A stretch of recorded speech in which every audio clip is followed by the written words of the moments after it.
So, welcome everybody. Welcome to the first research seminar here in our summer term. We are reduced here. The organizing, the host is a bit reduced in numbers due to illness and so on. And it's just after Easter. Some people probably still search for Easter eggs. But we have a lovely crew here that Angèle Cristina brought with her, and we have people, including our professor here online. And we're absolutely delighted that we can hear something about we haven't heard before. That is the Maltese language, I would say, And I did announce that broadly because, normally people would think Malta is the only last place where English is the first official language here in Europe, Mm-hmm.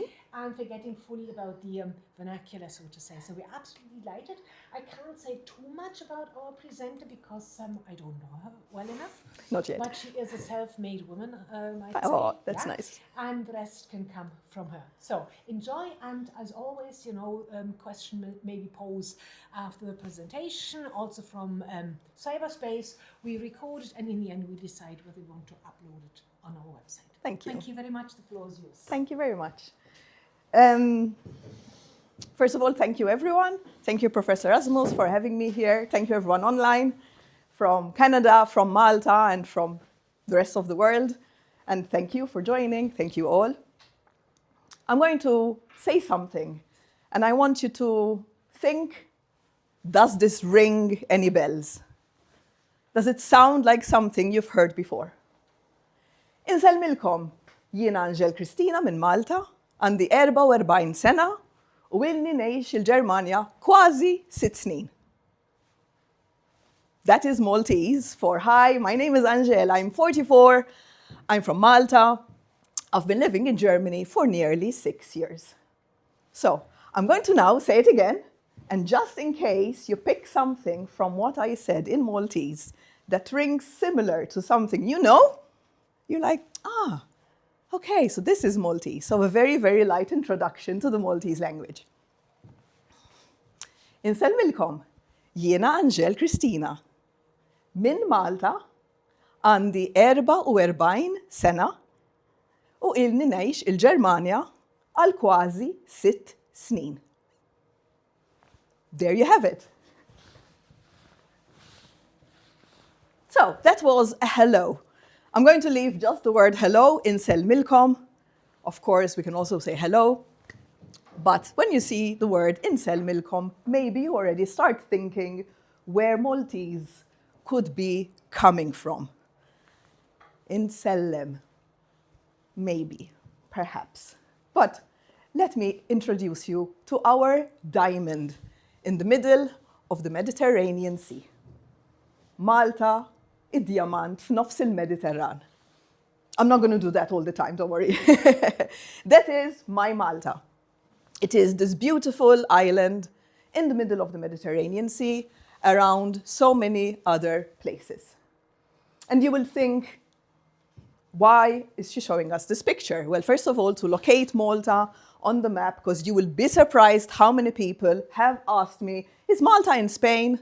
No, Malta is our own island. We are a republic. It's separate. We don't speak Spanish. Some people do, but not as our language.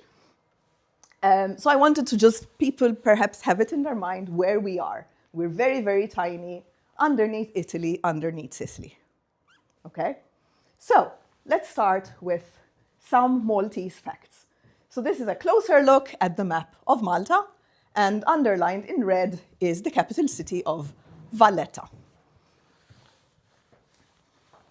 Malta is actually made of 5 islands.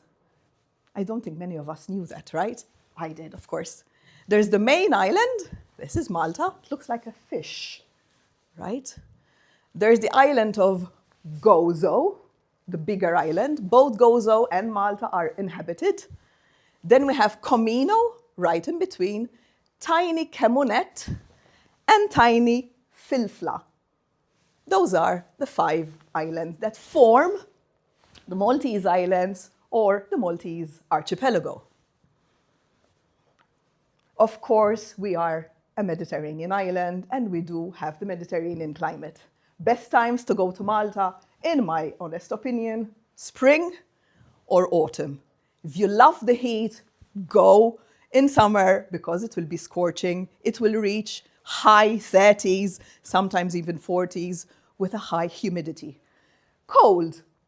There are sunny days in winter. However, because of the humidity, we say you feel it in your bones. It's a very, very cold, humid. So 4 degrees would be a low, but also it's quite cold. We do have 2 official languages. So of course today I'm speaking about Maltese, but I speak English since I was in kindergarten. We learned the alphabet in English and in Maltese. We actually learned math, geography. History was only in Maltese, but the rest of the subjects are actually taught in English in Malta. I know it's surprising. But officially we have both Maltese and English. We are officially a Roman Catholic island. About 2/3 of the Maltese are still practicing Roman Catholic, and others are now obviously different varieties, but I was born and raised Catholic. We have a population of under 600,000. Yes, we're quite small, aren't we? But we are a dense island, so there are many, many people, little space, and unfortunately not too many green spaces. But of course, you can imagine the beauty of our beaches. And another Maltese fact is our currency. We do use the euro. Since 2004, we joined the European Union, and then the euro came to Malta in 2008. In those 4 years, we were working out from the Maltese lira, so we actually had a currency like in Italy, and then we phased in the euro in 2008. We started the euro only. Okay. So, how is the Maltese language shaped? By whom? Do you remember that picture, Malta in the middle and all those lands? Imagine stormy seas. Imagine in the olden times, people needing to cross from A to B, but they need to stop somewhere for anything really. Food, shelter, sleep, refueling, whatever they needed at the time. Malta was their diamond. Malta was their best place because it's right there in the middle. So let's see who came first. First, we had the Arabic influence. Thus, our Maltese language is completely influenced by Semitic. There is a grammatical core. At its core, the Maltese language is mostly Arabic. Do you remember Insel Milkom? Yes, exactly. Those assimilations. It also does sound like a particular dialect in a certain area of Tunisia. I find this very fascinating. I was sent a video once and they told me, are they speaking Maltese? I said, no, but I can actually understand a little bit. I found that quite nice. And of course, it has a lot of heavy influences from our neighbors, Sicily and Italy, and then of course, more recently, English. So the Arab settlers were on the Maltese islands between the 9th and 11th century. We then had the Christian reconquest and Sicilian influence, which of course, after the 13th century, they brought the Italian, Latin, Romance words. And then the Knights of St. John, between those dates there, they of course started bringing French, Spanish. In fact, the capital city, La Valette, is actually the Grand Master La Valette during the Knights of St. John. And of course, we were, I was going to say unfortunately, but let's not take sides. We were a British colony for a number of years. And there is a lot of influence of England. The education system is very British. And we also drive on the left. So that is a bit of a history, in short, which heavily influences the language. Maltese is made up of all of this. It's not just one straight line. I think none of us Maltese are one straight line. We're all a mishmash of many different things. And in my opinion, that's what makes it beautiful. Have you ever wondered why the Maltese language is written in a Latin script? It actually is. the only one, I am proud to say. Because of all that I just said with regards to the history, it actually helped Maltese be written in Latin. So the religious influence, leaning more towards the Catholic and the Christian influence and far away from the Arab influence, we have then leaned more into using the Latin script. There was, of course, the European political influence with all these people who have come to the island and left their mark also on the language because they had a language in the Latin script. Of course, then the English, it was more practical for writing and the vocabulary, of course, it becoming more Latinized. And finally, and of course, not the least, with the standardization of the alphabet in the 1920s, it adopted and then became Latin script officially. However, it still has some Maltese characters which kept the Semitic sounds. And I'm very excited to share them in the next slide. And as I just said, I will reiterate that Maltese is the one and only language that is officially and exclusively written in the Latin script. How fabulous. Okay.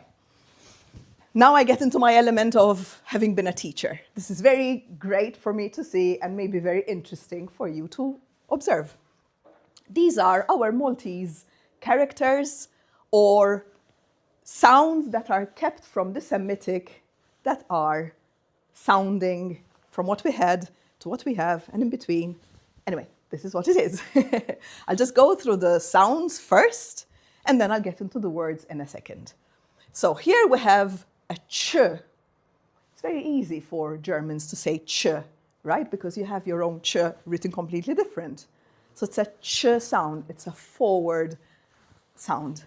Here we have the j. We do also have a g without a dot. C without a dot doesn't exist, but we do have a g without a dot. I'm not going to bring the sound of that so that I don't confuse you, but this is also a forward j. Here we come to one of my favorite Maltese sounds. Dig deep in here and try to say h. It's a h, right? So it's similar a little bit to the German R, I know. So it's very guttural and you dig in there. Of course, we don't need to h all the time. I can say h as well, but it's a sound that we adapted to and I can do it easily. Most foreigners, when they come to Malta and try to speak Maltese, they find it a bit challenging. I find this quite nice. And then we have our z. Z. So they're all strong sounds. The z is also in the front. We do have a z without a dot. Again, I'm not going to bring it up right now, not to confuse you, but these have kept the Arabic elements. Ch, j, h, and z. We also do have these two lovely pairs here. This is called an ein. So the G and H with a line together have a name called an ein, which in Maltese actually means I, ein. And this is an ie, ie. These two lengthen the sound. They make it longer. So if you have an ein in a word, for example, your job, this is in the middle, and there is no sound of it, you can't hear it. Think of the GH in English, like enough. For enough at the end, it's enough, maybe through, or one of those. But the GH makes it longer and is not audible. The EE makes it also longer. Like when I presented myself, I said, Jena, Jisimni, Jena. Jena has the EE in the middle. So Jena, not Jena, but Jena. That's an EE. We'll see them in a second. Let me give you some playful ways of how we use our words, our alphabet, and our special characters in Maltese. The first line, I found all words that are actually Semitic based. So, churket is the first word, and it means ring. Churket. Maybe it sounds like something else that you've heard. Churket. Jugarel. Can you see? There's the g, jug. Oops. Got a preview. Jugarel. Jugarel means toy. And the j here, g is the other one, jugarel. Halib, halib means milk, halib. And zebuja means olive, zebuja. So those are all Semitic-based Maltese words. Let's now jump to other influences in the language coming from other languages. If perhaps you speak different languages, you might clock some. Chirasa, chirasa, cherise, French. Yeah. Giustizia, blatantly stole it. Giustizia, like giustizia in Italian, but spelled differently. Ocht, we find this very nice. Tochter, however, ocht means sister and tochter means daughter. But we stayed in the family. And so that's from German. And zafran, from azafran in Spanish, zafran is saffron. So these are very few Maltese words. We use these in everyday language. However, they're already a beautiful mix.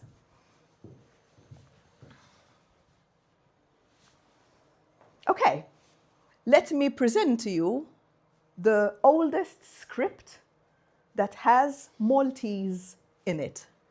This is Il Cantalina, a poem, which means lullaby, kind of this, motion, the sing-song motion, and it is from the 15th century. Absolutely amazing. I'm so proud to be sharing this with you. That script that you see there is actually the oldest known literary text in Old Maltese. So if I would be able to read this closely, visibly, I actually can't read it because it's not the Maltese we use anymore.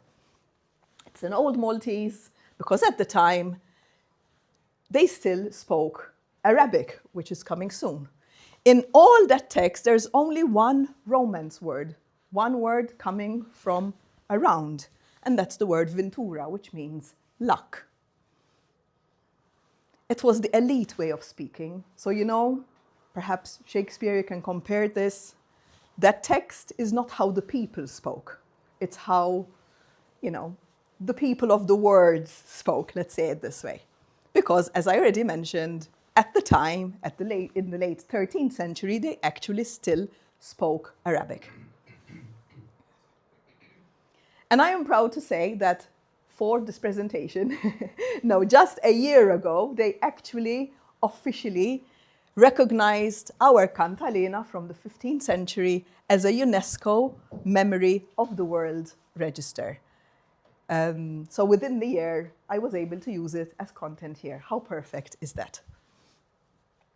Okay. I would like to now have a quick glance at a very short excerpt of the poem so that you have a look at the development of the language from Old Maltese to today's Maltese.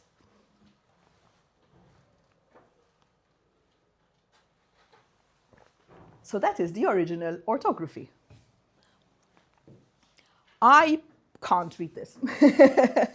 The only thing I can kind of figure out here is kalp, because I had a grandmother who spoke with a certain dialect, and I actually heard that sound before, and I know it means heart. I can't help you with the rest. I'm so sorry. So we can see the development of the language.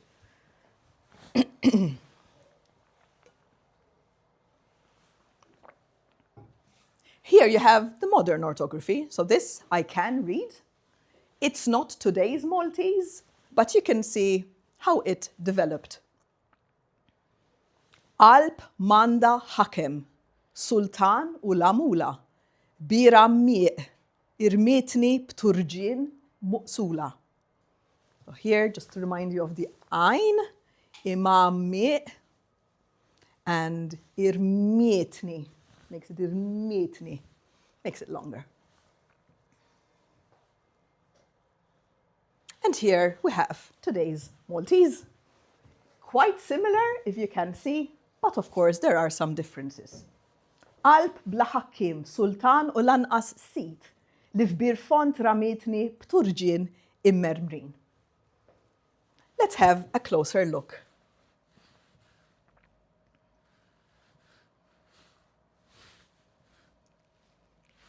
Here I pointed out the Maltese elements that started coming in.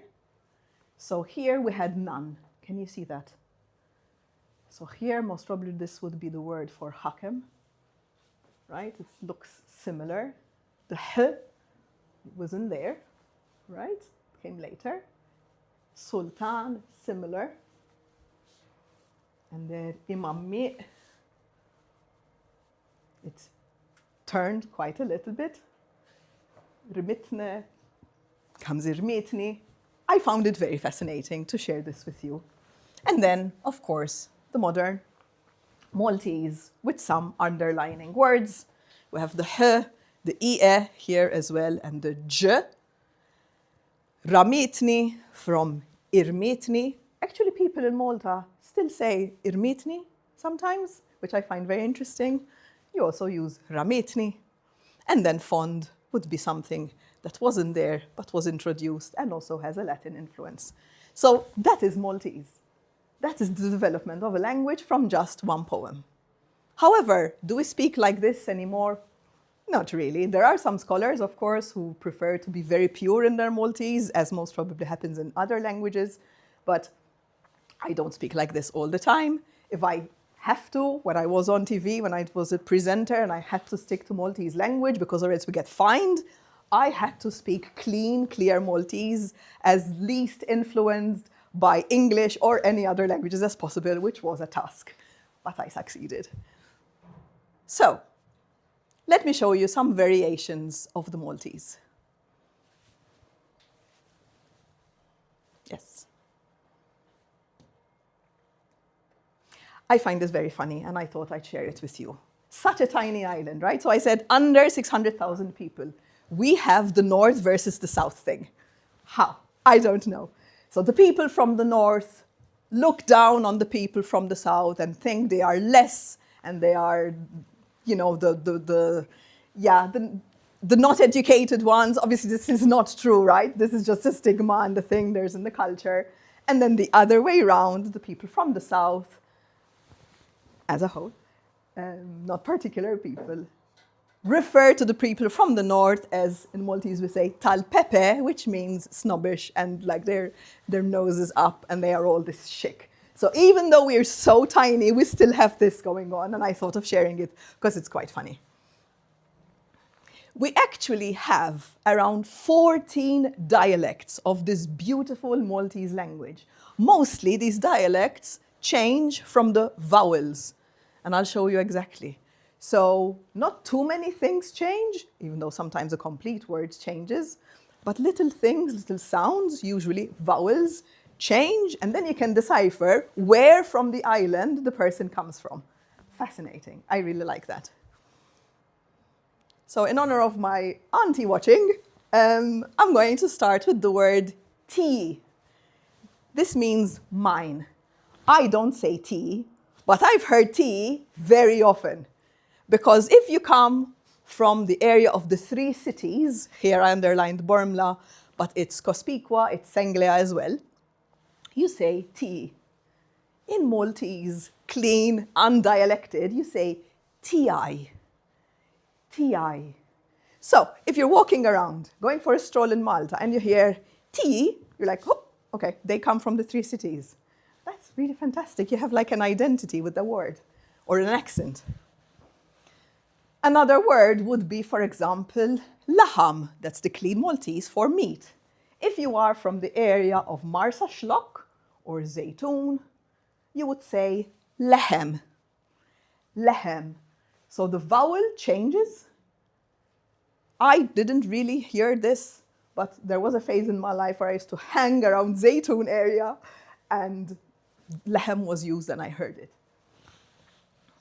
Another example would be dar, which means house. And if you are from the area of Marsa Shlock, Zaytun, Asha, you would also hear dur, dur. As I mentioned before, sometimes it's a completely different word. If you come from Gozo and you want to refer to your mattress, I would say sa'u, but they would say mitrach. It's a completely different word. And I really, really like that. There's another word I would like to share with you with a bit of a tongue-in-cheek moment, especially for the Maltese who can understand. For the word comb, we totally stole the Italian word, and it is petne, for pettine.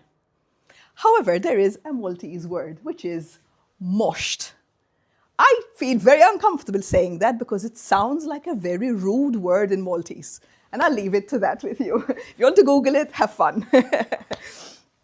So those are some variations of Maltese. There is also, of course, the influence of the Maltese who emigrated between World War and the 80s, the 90s, late 90s, with an Australian now accent, and the Maltese with now a Canadian accent. So here we had around 80,000 Maltese people emigrating to Australia, and around 20,000 Maltese people emigrated to Canada, who both now have a very beautiful Maltese Australian or Maltese Canadian accent, which obviously is one of a kind. You can't find it anywhere else within Malta itself. Okay, let's come to today. This is a headline from a newspaper. I'll just give you a couple of seconds to have a look, to see if you can spot anything that looks familiar.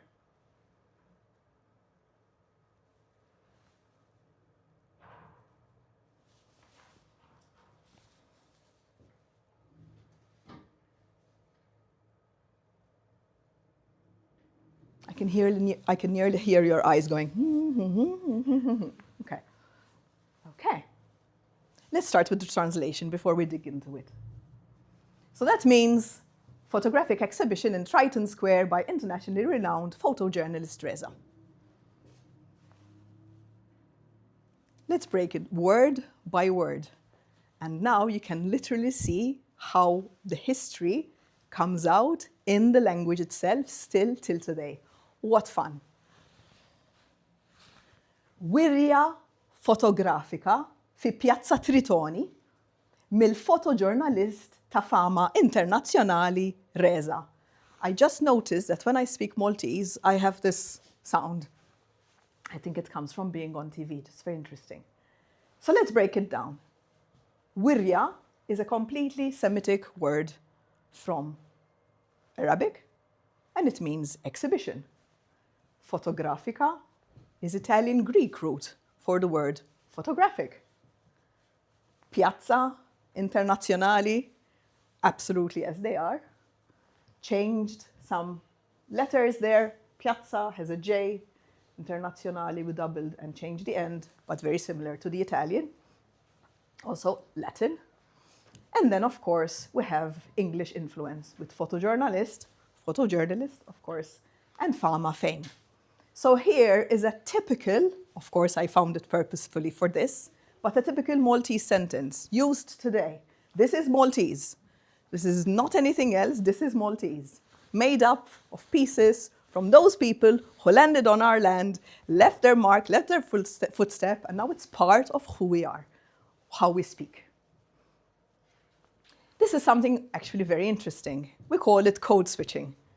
We are a bilingual people at the end of the day, so we speak English and Maltese all the time. Do we mesh? Yeah. Illum għandi meeting mal-manager biex niddiskutu l-project. Of course. Meeting, manager, project, completely English words. This, you can say this today and it's right, it's correct. We do have a word for meeting, manager, project, but we don't really say that. In every day, we go with this. If you have a formal Maltese seminar that you are proud in using your Maltese, of course, yes, we'll dig deeper and we'll make more efforts. But this is how we speak. If we are at the office, if we are anywhere else, this is how we speak.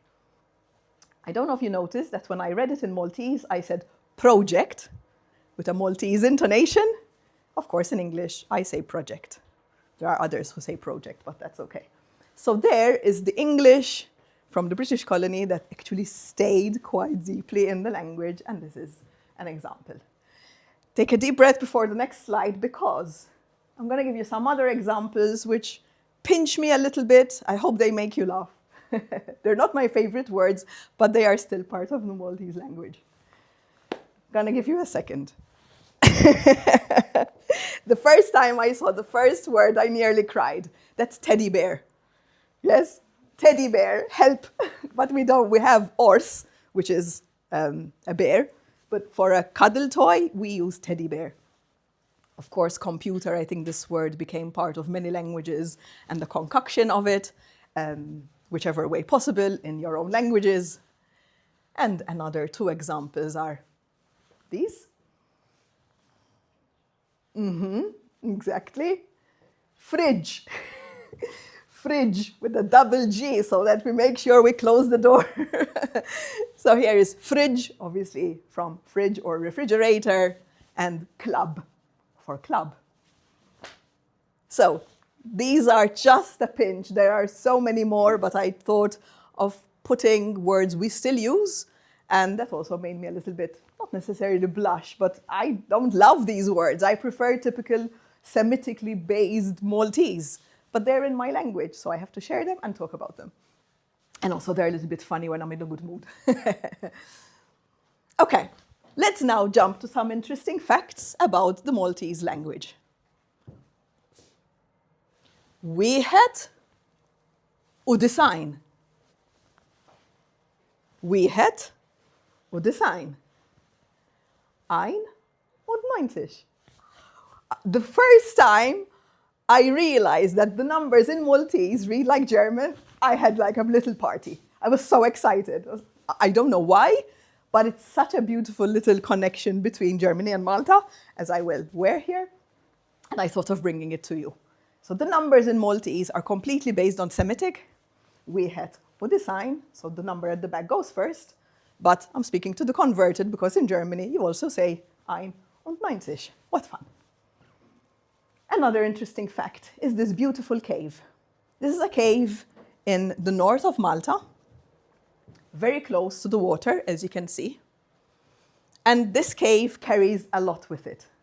And I'm very proud to announce that thanks to this cave, we realized that Malta is 8,500 years old. Yes, older than the pyramids. In April last year, together with most of the research of the Cantalina poem, and also for me to use today, they discovered through this cave that we are actually 1,000 years older than we thought we are. So we thought we are about 7,000, 7,500 years old as Malta, but lo and behold, we are actually 8,500 years old. And here there were settlers. So we used to think that the first people on Malta were farmers, but they were human settlers who used to carve hand-dug boats and go from here, obviously take the water and go for wherever they needed to be to bring whatever they needed to start movement and inhabitation on the Maltese island. This makes me very, very proud to share. I'm very happy that the research was done in time to share it with you, because 8,500 years. Of course, I could have gone down the path of showing you the temples, because they are gorgeous. If you've never been and you're a history buff and you love these things, please go and look at them. I'm not promoting Malta. Well, I kind of am, but really have a look. But this thing, I haven't seen it yet because I haven't been to Malta since. However, it's absolutely beautiful, and I'm very proud to share this. So Malta has a very beautiful, deep, long history. Another interesting fact. Do you remember I said we were Roman Catholic? Malta has about 500 churches and chapels. Wherever you go, you're going to find a church. You're going to find a big dome, you're going to find a little chapel, you're going to find a little niche, you're going to find a Madonna statue, you're going to find a Jesus statue, you're going to find St. Anthony statue. They're everywhere. They're everywhere. You're not going to forget that you should be praying and looking up and praising the Lord. I find this a very fascinating fact because it's such a small island. They're literally everywhere and it's packed. But it was an important thing. Perhaps it was reinforced. I'm not sure. However, it's so beautiful because if you like architecture, these churches Also, the small chapels have very, very beautiful artwork, old stuff. It's really, really nice to see. And another interesting fact related to religion is that Malta is actually mentioned in the Bible. In 60 AD, St. Paul shipwrecked on the island of Malta. Thus came the big necessity and influence to become Roman Catholic, because the guy was there. So you have to follow the miracle, because I'm not going to get into it, but hey, he was there. He stepped here and he was with us. And in fact, it's actually mentioned in the Bible, and I got the quote for you from the Acts of the Apostles, where they say, and when they were escaped, they knew that the island was called Melita. And at the time, Malta in Greek was called Melita, which also means honey. Sweet.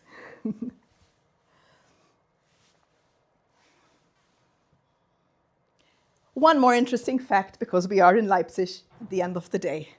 Malta is the size of Leipzig. The whole island fits into Leipzig like this. Fascinating. So I upgraded from being in a whole island to being in a city. Yes. Just some numbers to help you visualize that. Malta, less than 600,000 people, with an area of around 300 kilometers squared. Leipzig, a little bit over 600,000 people, with an area with a little bit less than 300 kilometers squared. Proud Leipziger, of course, but I find this very, very cute. Okay, little bit of practice, little bit of interaction, if you may, and if you want to. Let's try some Maltese. How do we say good morning in Maltese? We say bonjour. Bonjour. So if you're there, bonjour. Obviously, you can hear it comes from Italian, buongiorno, but we cut it short and we say bonjour. I could have put good afternoon, but that's il-wara nofsinhar it-tajjeb. Let's calm down. I didn't want to overwhelm you. Let's go with bonjour. Grazie is for thank you. Again, grazie, but it's grazie in Maltese, and it's thank you. Bonjour, grazie. Perfect. Tricky one for please. Let's go slowly. Yek. Yek, that's okay. Now, hold your horses. Let's go halfway. Do you remember the long sound of the ein, of the GH? The ein? So let's go till here. It's yo. It's like a double O. Yo. J. Yo. J. Okay. Oh, look again. What fun. Yojb. Yojb. That's tricky. Yojbok. Yojbok. Yek Yojbok. This is just to say please. You ran a marathon. Yes? Yek Yojbok is the fast way. If you're learning, you can go slowly. Yek Yojbok. Yek Yojbok. Okay, let's try them one more time. Bonjour. Bonjour. Grazie. Grazie. Yek Yojbok. Yek Yojbok. 10 points. Fantastic. Okay, now you're going to try to guess what these are.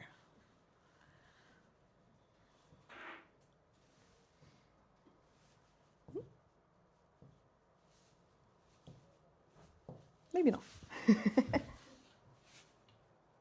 Yes. Kifinti. So you meet someone and you say, Kifinti. How are you? Yes. How fantastic is that? Okay. How are you? Perfect. Shismek. You meet someone. Do you remember I said, Jiena jisimni Angèle? That's a hint. What's your name? Correct. Oh, you're so with me. What's your name? Shismek. It's very short, right? Many languages have more than one word. It's like sh, which is what? Just the sh is what. Yismek is your name, which is isem, jumbled up, and the ek is the personal. So yisimni, yismek. So the end changes depending on the pronoun. We don't go into the whole fun that we have in the German language. It's this. It's just this little thing. And that's what's your name. And one more for fun. Where? I was hoping you don't say, do you have a? Where is the toilet? Yes, we actually would say toilet in the sentence. Where is the toilet? I think it's somewhere there on the right. Where is the toilet? So that's a big summary of the Maltese language. Grazie, as you all learned. Thank you for having me here today. I'm really touched and very proud to be talking about Malta. I have looked for Maltese people in Leipzig, didn't find many at all. So I am a proud Malteser running around. So for me to be giving this speech and representing our country and sharing about the language makes me very, very proud. Thank you for everyone who came here. Thank you for all the people who are online, who woke up early or carved from their schedule. And now I will finish with sharing with you or teaching you how to say, do you have any questions? And kom xi mistoqsijiet. And kom xi mistoqsijiet. Grazzi ħafna. Thank you very, very much.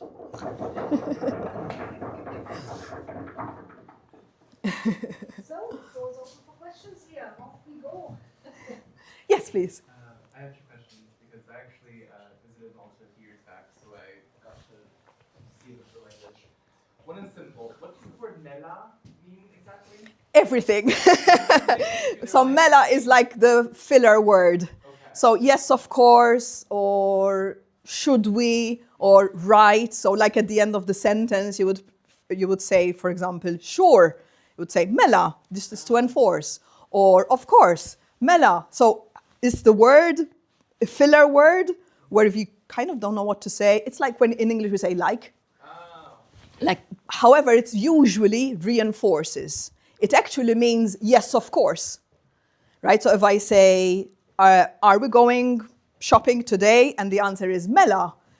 That means, yes, of course, we're going shopping today. So reinforcing, but it became a word that is used all the time, and I'm very aware that it's thrown all over the place and no one knows what it means. So thanks for the question. Don't know if the answer helped, but if you learn the word mela, you'll get far in Malta. Did you have one more? Yes.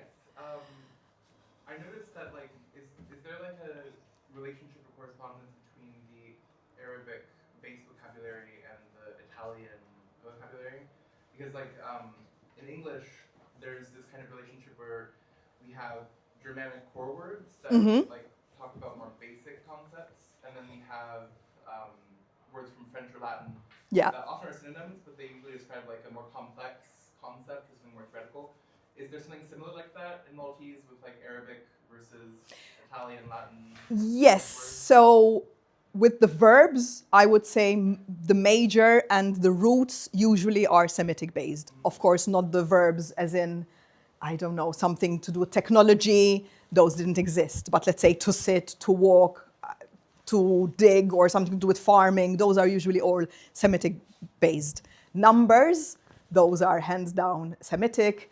And of course, certain concepts like traditions or singing or rituals, those are still also mostly worded, and the vocabulary tries to stay as raw and as Semitic as possible, just to kind of keep it alive.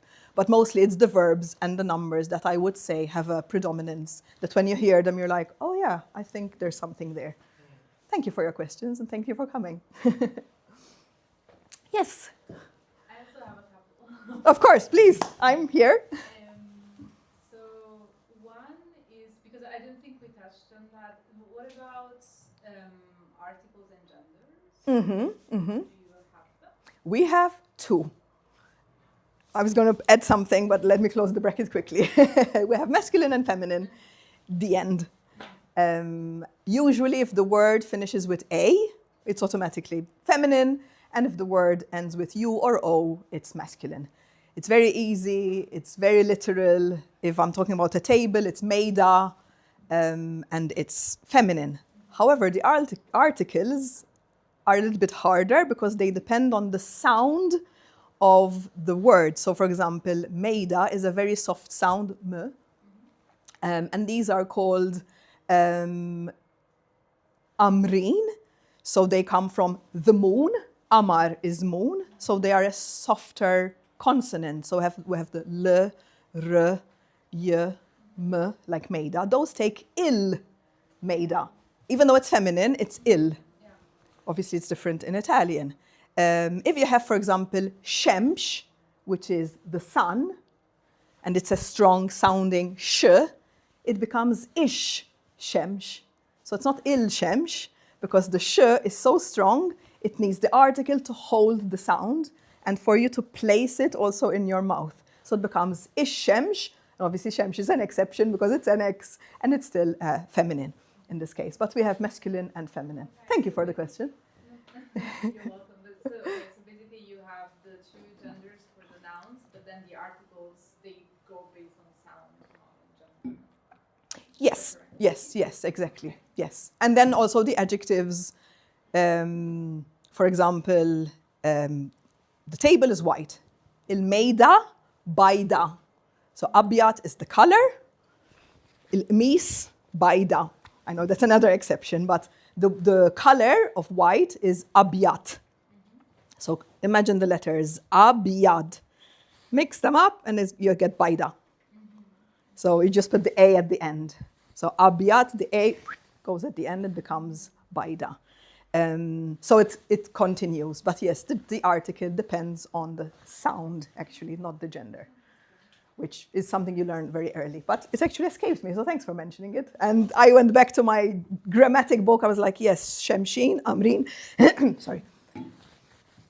And yeah, and then the other question was, in the extract from Il Cantalena that Yes. you showed us, was that already written in the Latin alphabet, or was it in another? I think what we saw is not Latin yet, because it's the 15th century and it became formal. I think that was slides. Oh, perfect. It's very easy. Let's see if we... It's okay. It's okay. Don't worry. I'm not sure. This is the honest answer, but I feel that is still Arabic-ish because I actually can't read it.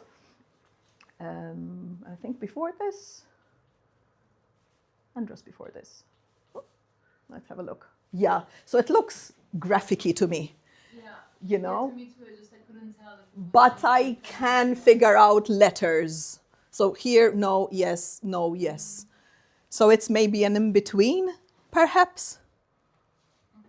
And it being Old Maltese also doesn't help me because I don't know what that looked like. But yeah, I think maybe it was the start of the movement. But that's a very interesting question, actually. I will look it up and send you a text. Any other curiosities? Sorry. Yes, I'm here. thank you. Doing the video.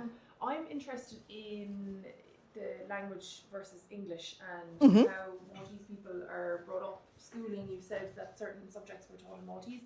What is the fluency level of the people in Malta? Is everyone bilingual, or are there some families? Of course, people coming to move from other countries, we leave those out for the minute. But Yeah. if you grow up and you're born in Malta, are you bilingual, or are there certain people who will only speak Maltese, only speak English? Is there any kind of what's the mindset as well of the people on this? I love that question. So all of the above is the right answer. So there are people who only speak Maltese. Usually they're found in villages because they wouldn't have interacted with other people who would have then brought English. I myself used to be a completely Maltese speaker before I met a foreign man, and then we spoke English to each other, and then I spoke more English. I always spoke English, but I primarily at home always spoke Maltese. There are also families who speak English only, but usually there's a foreign element. So I used to teach in an international school, in a foreign school in Malta, and most of the students were from international families. If one or more parties does not speak the Maltese language and at home they speak English, then they wouldn't know Maltese. And in that case, they have Maltese as a subject, the students, but wouldn't be fluent at all. Actually, it was a struggle to teach these foreign students in Malta and living in Malta. And they are Maltese themselves, Maltese, because they wouldn't have heard it so often and they're not familiar and they found it very hard. So I would say all of the above. With regards to the fluency, I don't have numbers. However, from what I know, I wouldn't say everyone speaks Maltese, and I also wouldn't say everyone speaks English. Not something that I'm proud of, to be honest. I used to be, of course, a teacher. However, it was more the younger grades. When I was in a private school, it was older children, but that was the private school, so those did not speak Maltese. So I would imagine government schools would speak more Maltese, private schools or perhaps church schools, which we also have, would speak perhaps both. I used to go to a church school, but it mostly depends on where you're coming from and what languages you speak at home and what your parents or your guardians also speak. Okay, interesting. And the second question then would be, you mentioned if you weren't to speak proper, let's call it Hoch Maltese. Yes, yes. Who is finding you? So what my interest there would be, who's behind policies on the language? Who is in charge of this, and are there rules on this? Obviously there are, but Yes, so in this case I was speaking about TV, right? So I forgot what it's called. I think it's called the Directorate of the Language, something like that. So like the board of the Maltese language, who we were told that if someone is watching there every day, and if you are on TV and you're on national broadcast, and I was on a Maltese national station, then as much as you can, you stay clean. Hoch Maltese, I like that actually. And if you don't, unless it's required, which I'll explain, you actually get fined. So not the presenter, but the producer of the TV show actually gets a fine. So we used to have to be very, very on point. Whenever I had foreign guests in the program, I spoke to them in English, turned to the camera and translated in Maltese all the time, like on the spot, because that is also part of the law. So there are variations of law. I can't remember the name. I think something to do with the Board of the Maltese Language or something like this. So that's for broadcast. I think it's also for radio. I know they've become very flimsy, so I don't know if this is still apparent today. This is kind of 10 years ago. But yeah, that was pressure, but also it made me really clean my language. And I found myself, when I was presenting that headline, I just had a voice. I was like, oh, she's back. Because I become her when I speak clean Maltese. yeah. That's a nice question. Thank you. Thank you. Thank you. Yes.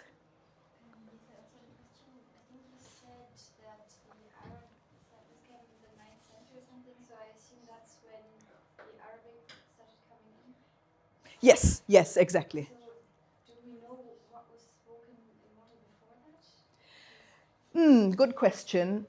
It was mostly versions of Arabic, which at the time we would call Old Maltese, but it doesn't have a title.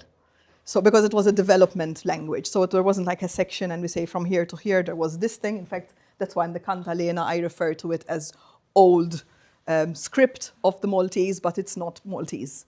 Does that make sense? So it doesn't have a title, but the people did not speak Maltese because Maltese became official at a later stage on Malta. Does that answer your question? Yes. Sorry. Thank you for your presentation. I enjoyed also your answers to the other question, which brings us to the question of identity. If the language is such influenced from many directions, being of Semitic origin and with origins of words from different origins of different languages, how people of Malta feel themselves today? What is the identity issue? That's a very good question, and it's actually a philosophical question, because I did think for a short while to dig into identity, and then I was like, what makes me Maltese? And I can try to answer all of this, none of it, to be honest. I think the first thing I would say the language, because that's something that us Maltese speak and those few immigrants. But the rest is all a hodgepodge of things. So for me, when it comes to people mixing and who is what, and that doesn't make sense to me because I come from a mix. So as a person, perhaps that's why I'm as I am and accepting and open. But it's not, and by the way, mentality, I just remembered your word and I'll get back to you. So I'm not sure how Maltese people feel. For me now, having traveled, so I've been more than 10 years not in Malta, I say I'm Maltese, but what does that mean? not sure, where I was born, I guess, my ID, my location at the time, the language I spoke, the influences of culture, food, religion had an influence as well. But one thing, I wouldn't say there would be one thing. Personally, there might be other people with different answers. But for me, I wouldn't say that there's this one thing that makes me Maltese. But can you be a Maltese if you speak only English? For you, as a person, somebody who speaks only English and has no Maltese, is it a Maltese person? If the parents are Maltese, I would say yes. If someone in the vicinity is trying to learn, sure. But if there's a, I think one should be proud. Whenever I traveled, wherever I went, I tried to learn the language or the accent when I was in Ireland, because that was hard. But a willpower, an inner willpower to learn or take from what is around you, and not necessarily become it, but perhaps learn it, be curious at least. However, if the person feels that they are Maltese, hey, who am I to say you are not? But officially, perhaps with paperwork, there might be rules and there must be percentages of how fluent you are, all these things. But if at heart your grandma was a Maltese warrior and you want to, sure. You know, but personally, as Angèle, I would say there must be something close for you to say, I am Maltese. Because if someone says, I've visited 10 times, okay. I mean, this question is very important to us because we have that problem in our minority languages. So in the Sorbian area, and it clearly says you can be Sorbian without any language use. The last is not expressed in writing, but it says clearly, if you identify with the culture, that's fine. And that's it. Mm. And what is that? Is that, you know, the gherkins that you get there, and that's it? Or what is it? Yeah. So we also have then in Ireland and Wales, for instance, we have by now a development where you have a specific term for people that speak the language. Okay. Yeah. So on the others, they may also be Welsh or Irish, but they, and you clearly identify on the basis of the language how far that goes. Yes? Yeah. But that's only a comment. My question would be, of course, is Maltese seen as a thriving language, or is it endangered? Is it listed by the Council of Europe? Where is it written that you have two official languages, and do we have one first official and a second official language, or how is that all? You know? Okay. So, with regards to the word you used, like, is it an endangered? I want to do this, and say yes. Maybe it's not official, so I'm not well informed to answer all those questions. However, from my perspective, standing today, I would say yes, because we are so small, as you saw. Nearly only us speak the Maltese language, and now with English being introduced more. So as you saw in that headline, there were 3 completely English words. So they were replaced. So I'm thinking in a couple of decades, maybe centuries, is there Maltese left and what does it sound like? So I would say yes, it's a dying language. Officially, I'm not speaking officially, of course. Which is the first language? I believe in the Maltese constitution, it's both. And at school, it was also always both as well. Which one comes first? I don't think there is a law. The only thing I am of knowledge of is that, for example, if you're studying legal stuff, then you need to know Maltese because of the laws.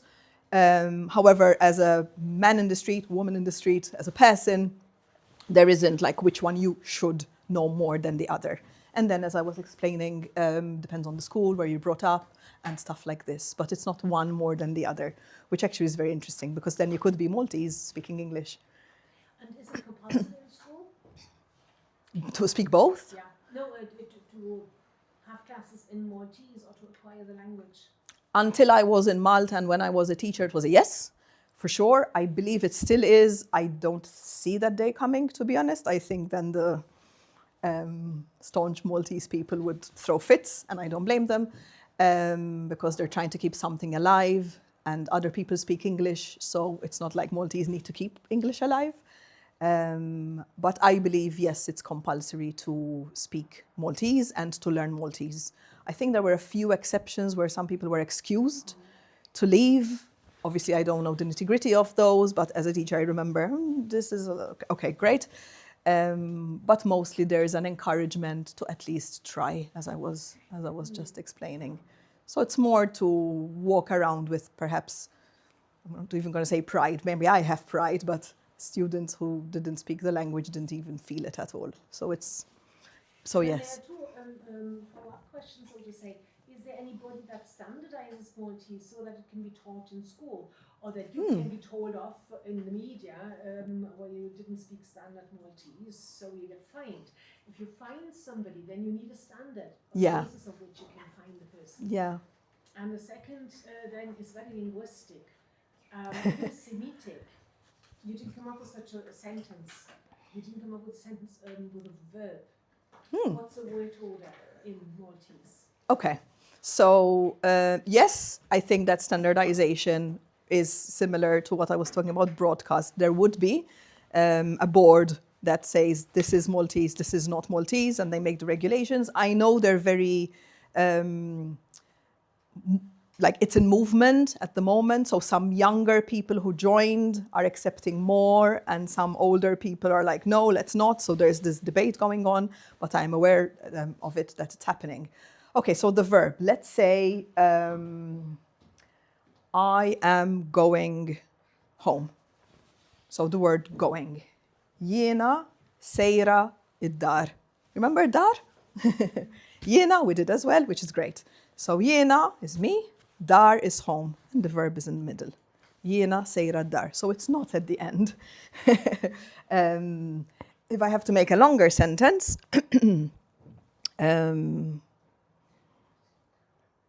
you can tell I don't speak Maltese often, right? Because I have to think about it. I drink water often.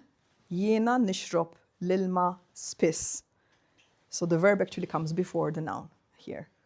So I think it moves around. Usually it's kind of in the center of the sentence. Usually. I'm sure there's a formal way of where to place what that I learned when I was 10 years old that at the moment has left me, but it definitely is not at the end.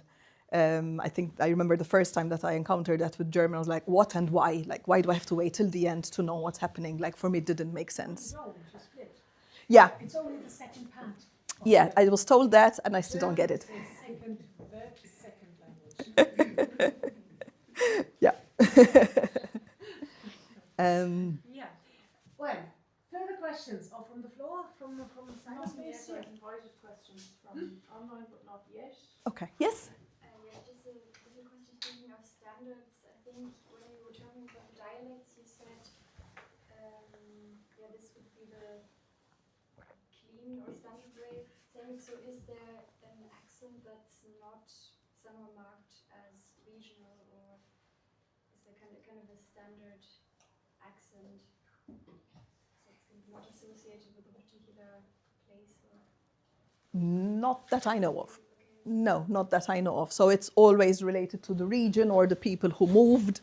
So it's always related to actually a group of people who used to speak like that. Actually, something I forgot to mention which relates to that, I think you remember then, actually it's the next slide. There was the kalp, and I mentioned the sound of that. And that was actually my grandmother who used to come from a certain part of the sister island, Gozo, that's okay. And then she moved towards the three cities.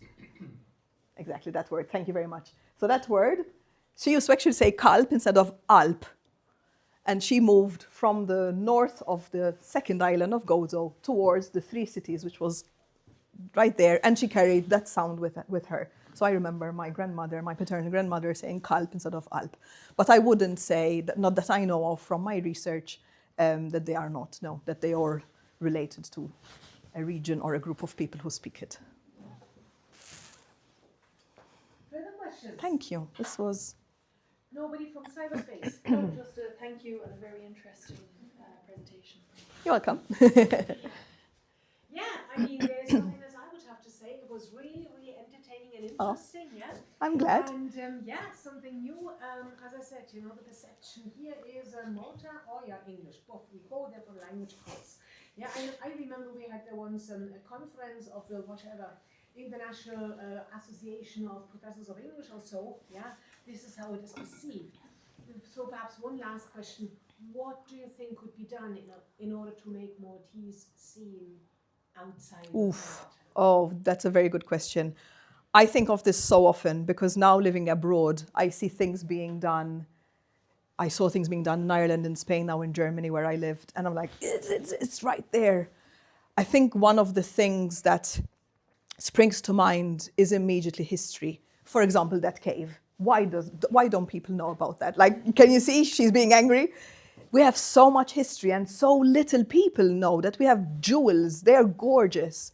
So if you promote, rather than leave these temples open, people can go put graffiti and they're ruined, they're not protected. Like, I would start with history. I would start with showing off our historical background, our historical jewels, and through that, get at least the history people, those people who are interested in architecture or all these things. But I would definitely start with history because there are so many beautiful things on the island. It's known, as you're saying, for English, and then people know that there is, you know, that they are religious or it's Roman Catholic, sure, but I think there are many things. Perhaps I'm interested in history, of course, but I think it makes me very proud. Like, that slide made me emotional. 8,500 years, it's not a joke.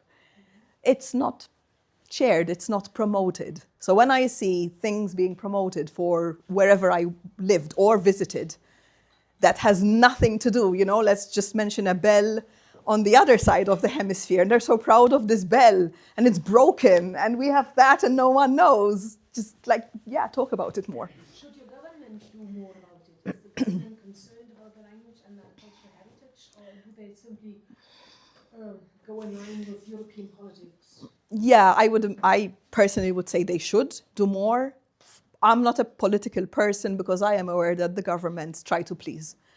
And if it's going to upset people, they postpone it or they put it in the pocket or throw it under. So there's a lot of this going on, which continues making the Maltese endangered whilst you are kerfuffling there, wasting time, in my opinion. So I try not to take sides. I don't think it's being done enough, because if there would be, by 10 years that I've left Malta, I would see changes.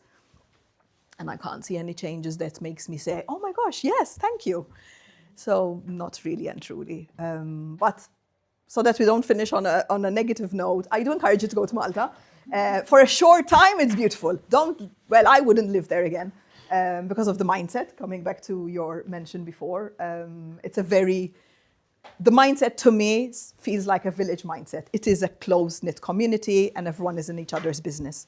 Obviously, an overall sweeping statement, from my opinion. But if you want to visit, I think it's gorgeous. There's beaches, there's many beautiful things, there's a lot of history, and if you need any tips, please let me know.